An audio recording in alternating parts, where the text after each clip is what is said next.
quick context, this was recorded March 28th and 29th, so a couple weeks ago at my live event, saasopen.com. We had 1,000 software CEOs there. If you missed it, we hope to see you at the next one, September 5th and 6th in New York City, saasopen.com. But for now, let's jump into the recording. Let me just go over, I'm going to try to talk a little bit more interesting topics than just that. But how many of you are right now trying to hire your next executive right now? Like your VP or anybody like that? You are? Okay. And how many have tried to or had to fire or let go one of their underperformers in the last few? Okay, great. So we'll talk a little bit about that as well in this. So essentially, for the next 20 minutes, we're going to first talk about what kind of hires you really need at 1 million, because they are your ultimate fulcrum for you to get to the next 5 to 10 million. So the first key hires are extremely important. So we'll talk about that. We'll talk about how we need to hire for hunger and things like that. Then from 3 to 5, the hires typically change the type of hires you want and what does that look like. And then hiring for scale, which is where I am right now. So I'll talk a little bit about where we are. So I'll be a little bit transparent about where we are as well in the process. So our growth, this is our chart. These are real numbers. So we were started in end of 2015, 2016 is when we launched. We were, like, I don't know, 20,000 in revenue or something like that in 2016. 2017, 2018, we started growing. We didn't really hire. I was doing all the sales. I was doing marketing. I was doing implementation of the product. I was doing a lot of those things until we got to about 1.5 million or thereabout in revenue. That's when we hired our first CSM to help implement so that I could focus a little bit of my time on sales and marketing and things like that. We also hired our first AE, which is our salesperson who didn't have prior sales experience. 2019, actually this AE should have been here. Anyway, so 2019 is when we first started our AE. First VP in 2020 is when you first hire VP. And I'll tell you about some of the mistakes we did in the process. And we had a second VP. The first VP was the VP of sales. Second VP was the VP of marketing. Typically, what you hear is that you should hire your head of marketing first before you hire your VP of sales second. But I did the opposite here.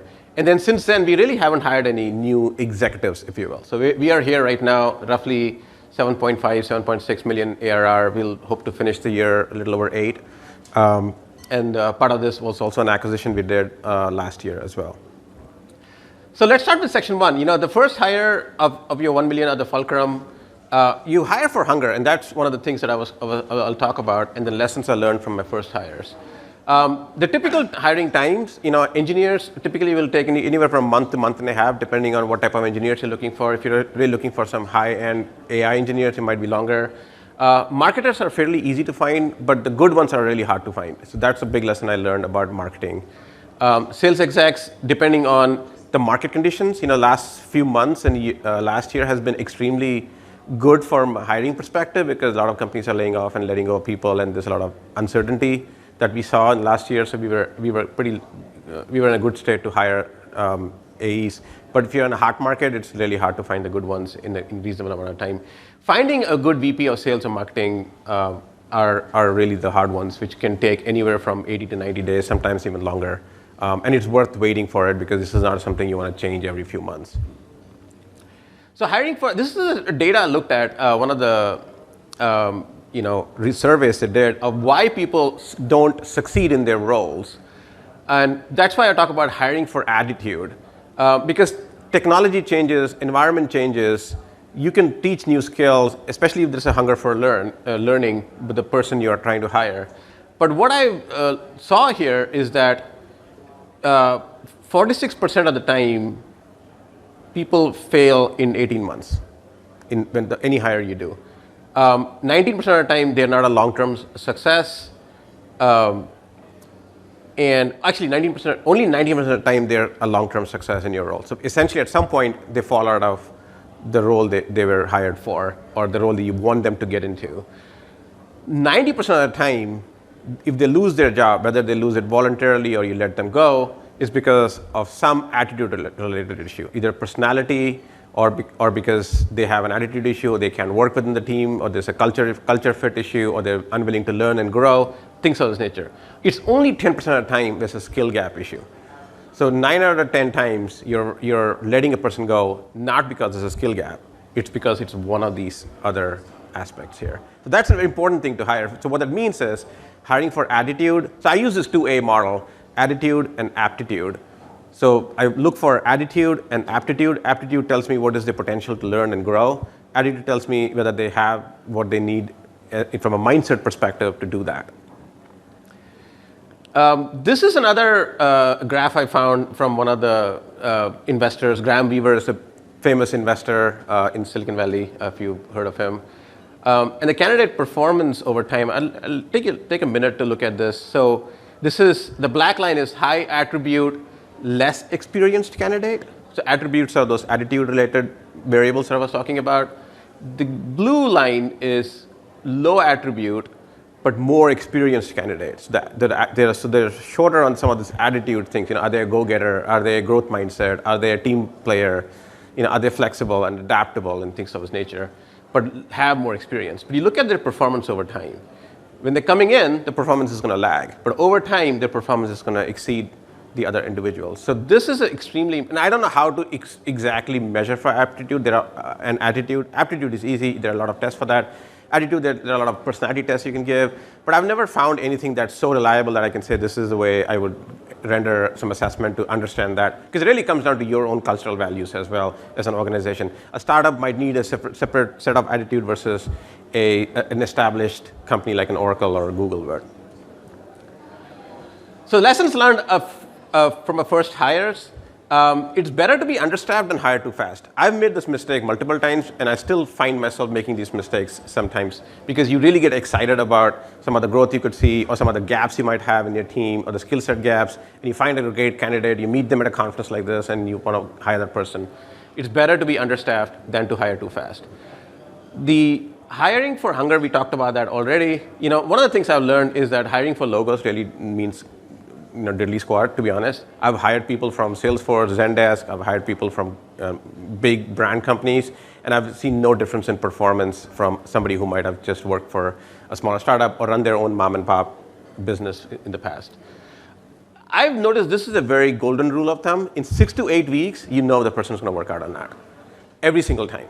Every single time I've had to let a person go, even a year later, I knew within 6 to 8 weeks if that person wasn't going to work. If you have any doubt, when I say any doubt, I don't mean like there'll always be some doubts, but some conviction-related doubt that this person is not going to work out, there's some problem going on here, you typically know that within 6 to 8 weeks. And at that point, it's time to make a decision. It's rather easier. Sorry, I accidentally answered my phone call. So in 6 to 8 weeks, you would know, and at that point, I think you should let them go. It's better to let that person go quickly rather than let them hang around for a while. Sorry, 1 second. I'm gonna have to turn my phone off or something.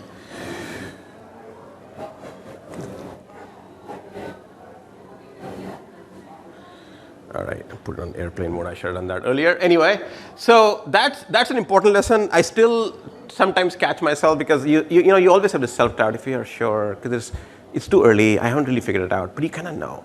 If you've done this enough times, you'll know. So acknowledge your early hire gaps and mistakes, which is one of the things is everybody makes mistakes. I've made mistakes, and I still continue to make mistakes. But the thing is to not make them twice, and that's the most important thing in hiring and keeping people and growing them. Timing and time to hire your leadership hires matters, and we'll talk about some of the mistakes I made. So this is if you're a startup founder starting from ground zero, this is basically what the curve looks like at how much you are doing versus how much your team is doing.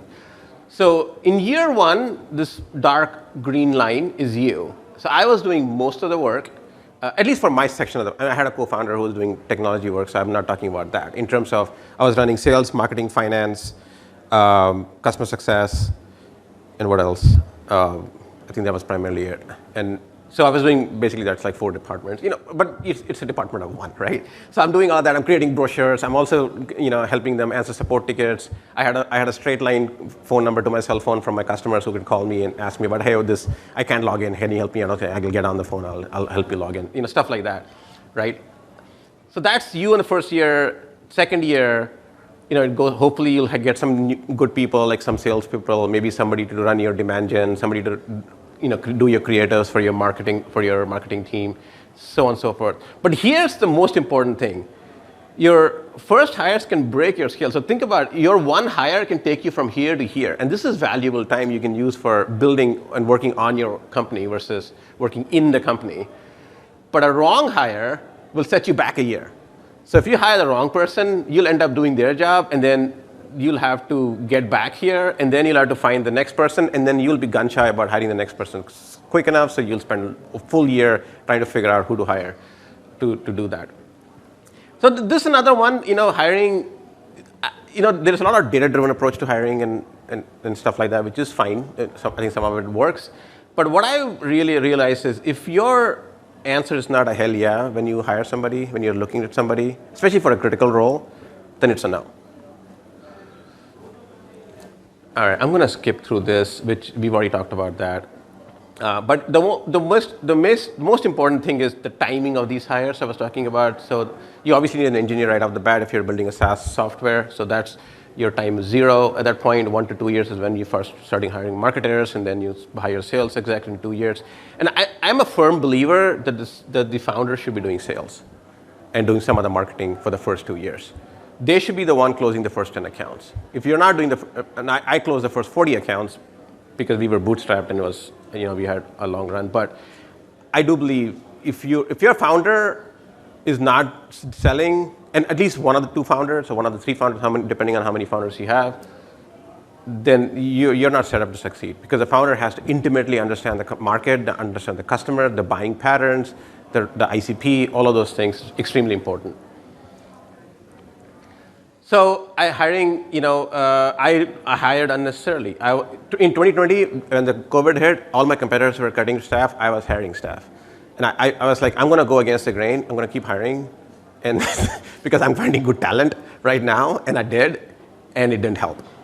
I should have been more careful. And we were bootstrapped at that point, but we had some extra cash that I had put into the company from a last exit that I had. So which increased cash burn, and we really got into trouble in 2021. It didn't rear its ugly head until 2021. I did not follow my own rule of hiring slow and firing fast. Like I said multiple times, I still do it. I need to remind myself not to do it, because sometimes you feel so bad about letting people go because you feel like it's your fault. But ultimately, your organization needs to come first. And scaling sales before we're ready. And this is an important one. One of the things we did is we had multi-language capabilities in our product. So we said, why can't we sell in Europe? Why can't we sell in Asia and other places where we can have other languages? And we started doing that. So we started hiring people. I hired a person in the Netherlands. I hired a person in Vietnam, or Malaysia actually. And then I hired somebody in Singapore and in UK. And so we had all these salespeople. And we were subscale to do that. And we don't do that anymore. All of those, we shut down the international operations because we could not figure out how to support them. The sales team did not fully understand how to sell the product in those countries because we didn't understand the HR culture in those countries. A lot of problems there. So our sales team is actually less than half of what it was over 2 years ago. The last part, hiring for scaling, we will quickly talk about scaling from 5 to 10. So like I said, I'm just a little under 8, 7.5-ish in terms of revenue right now. So this is the segment I'm in, so I'm still learning, so take it with a grain of salt. Hiring for expertise and how to fix a bad hire. So I'll talk quickly about that. I think this is the hardest place to hire, because you really need somebody who's done this before. You don't need a newbie. You don't need somebody who's been an AE who wants to be a VP of sales, or you don't need somebody who's done marketing coordination work or demand gen work to be the head of marketing, because then they are learning with you. I don't want that. You want to learn from them, so that, like Steve Jobs would famously say, you hire the good people, so that they tell you what to do and not you tell them what to do. And that's the hardest one. So you really need to figure out how to hire somebody who's at least done that once before and can confidently deliver on that motion, but still is excited about your startup. So why would they do that? If that person has done that, let's say at a bigger startup like Zendesk or somebody like that, why would they come and do it for you? That's a good question. It's very hard. See, that's where the founder has to start selling again to this candidate on the value of that role. But maybe they were not a VP, maybe they were a director, and now they're getting a VP chance, but the role was very similar, scale is different. So there are other ways to look at, finding those people in there. But it needs to be somewhat comparable, right? If I hire a VP of sales from Salesforce, that's probably not going to work for an organization like ours, or a VP of sales from, Workday or things like that. It's just going to be completely mismatch of the scale and culture and things like that. And they should be comfortable being uncomfortable. Even at this scale, I don't know which scale you guys are at, I consider ourselves a scrappy startup. You don't have all the processes. Some of the things you'll have to do it yourself. You'll have to clean your own dishes and clean your own toilet bowl, all of those things. You're not going to have all of that necessarily. So that's the important thing here. And I saw this really good graph where, I talked about founders selling up to $1 million, making it repeatable. The making it repeatable part is where you need some good processes, and that's where you really need some good executive level mindset. And then you're just scaling that out. So this is where we are for contextual purposes. Hiring skilled adventurers. This is one of the things I really like is you want to find people who want an adventure. They don't necessarily want a job where they get paid well. They want an adventure. And I think that's what I think about. Do they have an adventurer mindset, or do they have, I want a big paycheck mindset? Now they will, hopefully if it does well, they'll get a good paycheck because you're probably going to share some of the equity with them. And one of the things I read, and I've actually did this once before, where find a company that you really admire, that scaled really well, and find a second in command of that company who's now, because that person can't do that right now because there's already somebody above them. So that's a good way to find those people. But this is another one. This is my personal view. I don't want people who will say yes to everything I say, because then you have no idea when you're wrong. You want people who will challenge you, but ultimately will be team players. So they can agree to disagree, but commit, which is one of the Jeff Bezos thing that talks about. You can agree to disagree, but you commit. So even if they disagree with you, they still need to commit. But sometimes they will challenge your thinking, and you're like, okay, I was wrong, and I need to do better. And like I said, this is a mistake I did, scaling the sales team before the product and pipeline was ready. So understaffed is better than overstaffed all the time. I absolutely believe it. And I really think that's the way, especially startups should be functioning. So what to do about bad hires? If you repeatedly asking the question if the person is in the right role, then the person is not in the right role. If you got to ask that question more than 3 times, and you keep a counter, and if you had 3 different times the same question on 3 different days, probably not the right person. Have a frank discussion on what might be driving underperformance. That's a really good one to have, and that you need to be really honest. Don't try to hide behind a veil. Try to be soft pedaling this. Have an honest discussion. I've had many discussions with my team members. Some of them don't end up well. The other person will hang up. I've had these discussions. But you need to have them. It's your job as a founder to do that. This is an important one. There is no reason to do like what a lot of companies you saw on YouTube, where they were firing people over email or over the message and with unsympathetically. You're taking their job back, but don't take their dignity back. That's very, very important. I strongly believe it. Every person we let go still remains friends to the day. Well, at least 9 out of 10 people. There are one or two out there. And I give them a good recommendation. I will refer them to other people. This is very important, All right, so that's my talk. So like I said, the key items I would say, the first hires are extremely important. So be very careful there. Otherwise, it'll set you back. And hiring for attitude. Those are 2 big ones, I will say. And then the last thing I will highlight is rather be understaffed than overstaffed with the wrong people. Thank you. Thank you. Hey folks, if we haven't met yet, my name is Nathan Latka. I launched and sold my first software company back in 2015 and went on to write a book about it, which you guys made a Wall Street Journal bestseller, purchasing over 30,000 copies. Thank you so much for that. After the book, I launched this show and went on to create founderpath.com. I raised a large fund to do non-dilutive deals with B2B software founders. So far, we've invested in over 400 software founders, totaling $150 million. Here in 2024, we're doing 3 to 4 new deals per week. So if you're looking for capital and don't want to give up equity, go sign up at founderpath.com for free to get your offer.